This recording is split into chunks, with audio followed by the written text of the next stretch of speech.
Silakan kepada panelis Bapak Insinyur Tubagus Furkon Sofhani, MA PhD, untuk mengambil undian subtema pertanyaan dari dalam wadah.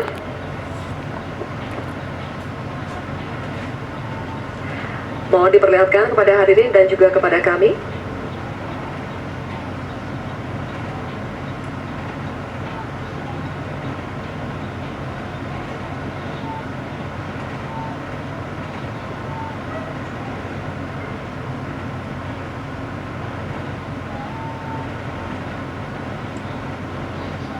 Subtemanya adalah agraria. Baik, terima kasih. Selanjutnya kami persilakan panelis Bapak Dr. Ari Sujito untuk mengambil undian daftar pertanyaan dari dalam wadah, Bapak.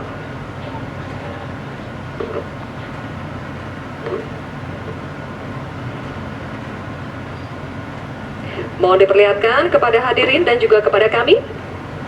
Huruf A. Oke. Subtema agraria, undian daftar pertanyaan huruf A.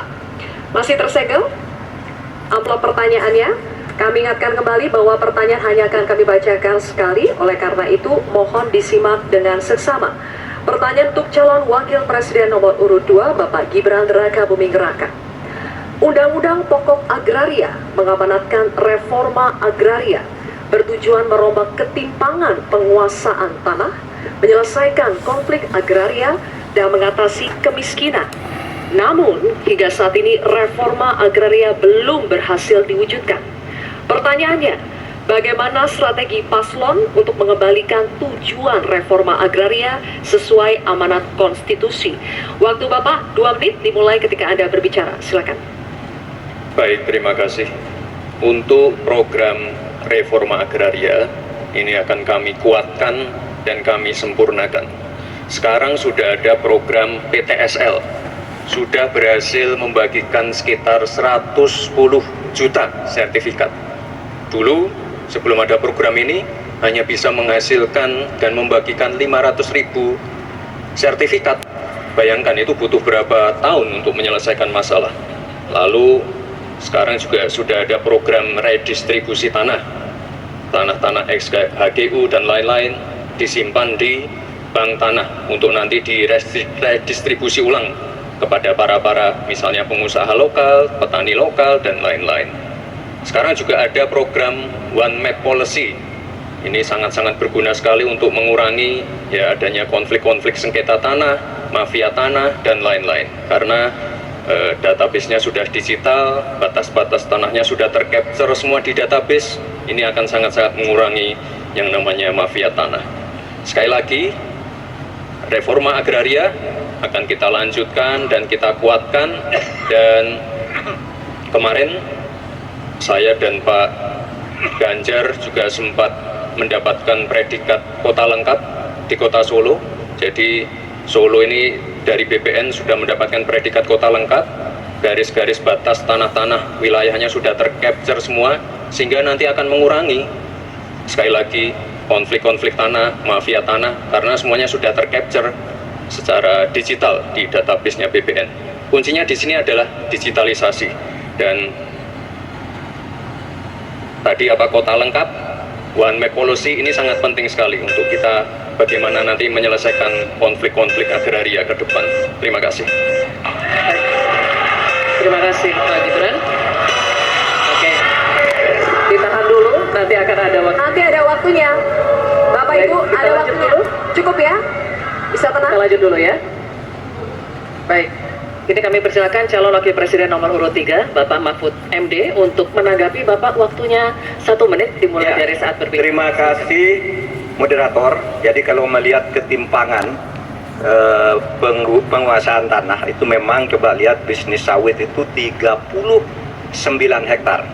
Sementara hanya segelintir orang di bisnis sawit. Sementara para petani kita sebanyak 17 juta orang itu kalau dirata-ratakan itu hanya menguasai setengah hektar. Itulah sebabnya dulu ada reforma agraria yang ditugaskan kepada presiden untuk segera dilakukan reforma. Reforma agraria itu ada 2. Ada 3. 1 legalisasi, yang kedua redistribusi, lalu yang ketiga pengembalian klaim-klaim hak atas tanah. Nah ini yang sekarang belum satu pun ada sertifikat untuk redistribusi. Yang ada itu baru legalisasi, yaitu orang sudah punya lalu diberi sertifikatnya di situ.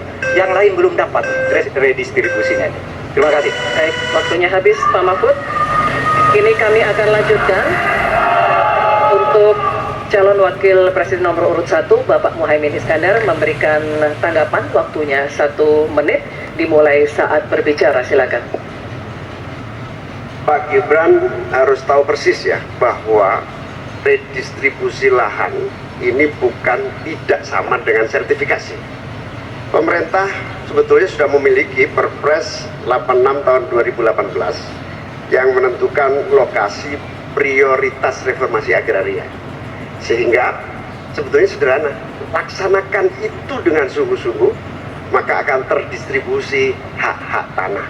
Kalau tadi ada pernyataan soal konstitusi, prinsip dasar distribusi tanah itu memang melekat dalam konstitusi kita, bahwa seluruh kekayaan negara ini punya negara, dan tugas adanya pemerintah itu adalah membagi aset tanah ini dalam reforma agraria, sehingga sertifikat yang menjadi agenda itu sama sekali tidak masuk dalam redistribusi aset, distribusi lahan, sehingga kita harus robah dan kita tunjukkan bahwa terjadi distribusi lahan untuk petani semakin sejahtera.